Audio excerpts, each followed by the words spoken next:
everybody's concerned about Joel Embiid's health and the stability of his right knee. So let's go to let's go to the Barb's Harley Davidson Sports Hotline and welcome in an orthopedic surgeon at Virtua under Dr. Sean McMillan, Dr. Pat Szukics. What's up, Doc?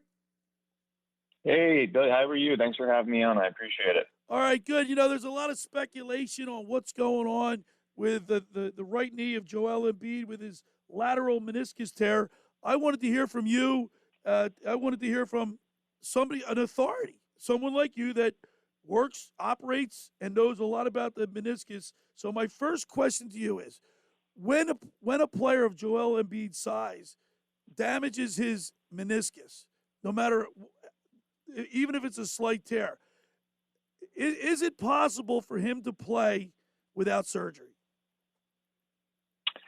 The short answer is yes. But meniscal tears, there's a very wide spectrum in severity. There's ones that are very small that, like in Joel Embiid's case and what all the reports say. Again, I haven't seen the patient and haven't seen the imaging, so I can't comment too much on definitives, but it sounds like it's something that's small enough that he can potentially play through. But if it was a larger tear that was unstable and could propagate, then that would be a much different scenario. So in this case, yes, it's possible for him to play through. Before we brought you up, Scotty, my co-host Scotty McKenna and I were talking about the meniscus, and Scotty made a comment that there's not that much blood flow to there. Blood flow is very important for the healing process. Is that correct? That's very correct. There's three zones of the meniscus that we typically talk about, and it really starts on the outside coming in. The blood flow comes from the periphery of the meniscus itself in the knee joint, where it's known as a red zone, where it's very vascular and has a high potential to heal. And then as it moves more centrally into the center of the knee joint, it transitions to less and less blood flow. So it goes from a red zone to a red-white zone that may or may not heal. And then in the center, there's what's called the white zone. And what that means is it's very avascular and doesn't have a lot of blood flow, and the potential to heal for those tears is not very high. So when an athlete, and I've had, by the way, Doc, I have an identical twin brother, Bobby. Between the two of us, I think we've had like 8-9 surgeries, from everything from my ligament where I severed my right lateral collateral and ACL. My brother completely. I think my brother tore 3 or 4 of his, and then of course neither one of us have cartilage left. But once an athlete tears that, once there's cartilage removed, that the joint becomes unstable. If someone does tear a meniscus and it propagates, the meniscus can, in that scenario, become incompetent and lose its function of acting as shock absorbers across the knee. And if that were the case, yes, the joint would become more unstable. However, like I said, meniscal tears there's a wide severity, a large spectrum. I kind of like to say that meniscal tears are kind of like snowflakes and that no two are alike.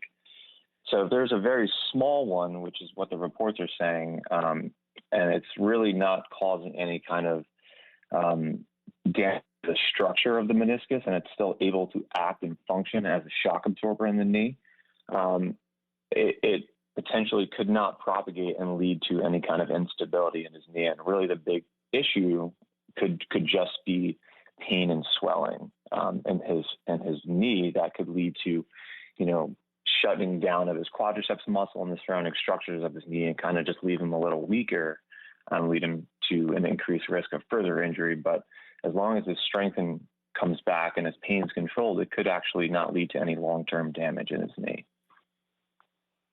Hey, Doc, what is are there a lot of nerve endings, or what is it that would be causing the pain? Because it sounds to me, and I mentioned this earlier, it sounds like it's kind of like a bump stop in a shock in a car where it won't let the shock bottom out. So the knee is not able to hit the bones, the tibia and the fibula won't be able to hit each other. Are there a lot of nerve endings in there? There's been studies throughout the years that have come out that have shown that certain parts of the meniscus have more neural endings compared to other parts of the meniscus, mainly on what's known as the anterior horn and the posterior horn of the meniscus, as well as the periphery. So those are more sensitive areas that will cause more pain. But there are other structures of the meniscus that have less nerve endings and are less painful. But regardless, if there is a tear and he is symptomatic from it, then it definitely can cause pain and swelling. Essentially, that would lead him to the symptoms that he's having currently. So yeah, there is more nerve endings in certain parts of the meniscus, and unfortunately, I haven't seen his MRI, so I can't really comment exactly where his tear is and if it's one of the more painful areas of that meniscal tear. We're talking with Dr. Pat Szukics, orthopedic surgeon at Virtua, under the tutelage of Dr. Sean McMillan, head of sports medicine at Virtua. Doc, if you were treating Joel Embiid, if you were on the Sixers staff, what would you recommend? Well, just want to say I have the utmost confidence, in the docs that are taking care of Joel Embiid. He's got a world-class team of physicians and physical trainers there through the Sixers athletic department. I think it really depends on Joel Embiid's symptoms and how he's functioning. If his pain and swelling is minimal and they're able to minimize that pain and swelling with just non-operative therapies like ice and heat and massage and different types of injections and oral medications, and they're able to get his strength around his knee back and his quadriceps strength, we like to say around 90% of his contralateral leg, meaning his left leg, and he's able to play with minimal symptoms, then yeah, I think that he could potentially come back from this and come, play for his team in such a crucial time to the playoffs, especially when they're the number one seed and have a good chance of hopefully bringing home the championship this year.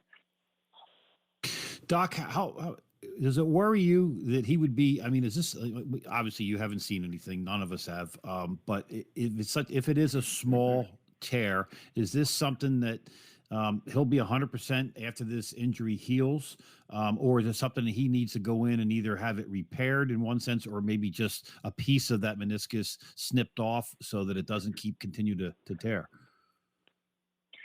Yeah, so it depends on his symptoms, I'd say. There's a lot of times, if you were to MRI, every NBA athlete right now, there's probably some athletes out there that have meniscal tears and don't even know about it. They're not even symptomatic from it. And obviously we would never operate on those people because we operate on patients and not just imaging alone. So if it's a very small tear and he's able to, rehab through this process and not really be symptomatic, it's not something that would need 100%, would need surgery 100% of the time. So it really depends on, how his rehabilitation process goes throughout these next couple of weeks and how he's doing. And he's able to play pain-free and not really experience a lot of symptoms from this. It's not something that would necessarily require surgery 100% of the time. We're talking with Dr. Pat Szukics, orthopedic surgeon at Virtua. Doc, how about the mental aspect of it? Knowing, I know when I tore my knee up and when I had the surgery and rehabilitation, and then going back to playing the sport, there's that mental aspect of it no one talks about, but the player has to deal with the mental side of it too. Yeah, it certainly takes a toll on the player, going through multiple rehabilitation processes. He's been through this on his other knee in the past with his meniscus, and it's got to be frustrating for sure. But, he's got a great staff with the Sixers, and, he's got great teammates and great coach in Doc Rivers and his physicians there, I'm sure, doing everything they can in their power to make sure he comes back in a safe and expedited fashion. I'm sure he's a competitor and he wants to get out there and fight for his team. He's a great athlete and a great player, and he's a great representation of the city. So, Doc, here's another thing too, and I know Scooter will test to this. Like when you injure a part of your body, you make up for it. Like you put extra burden on, say, the other leg or another area of your body, a joint. You know what I mean? If you have a limp, the other leg takes a lot of the pressure. Will that be the case, you think? Or because he has such high quality trainers and doctors looking at him, he won't have to worry about that?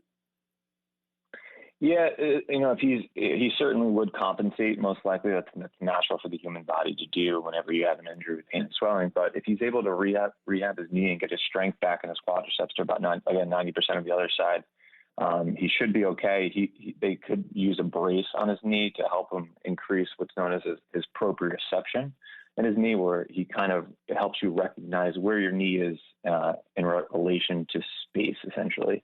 So having a brace on could help him increase that, but necessarily it kind of would defeat the purpose as well as rehabbing, getting his strength back if he doesn't want to be reliant on a brace. So yeah, it's possible that, you know, he can come back from this and not really have too much compensation to his other side if his strength is back. That's really the biggest thing here. And another thing too, I think both Scotty and I are concerned about the size of Joel Embiid at 7'2".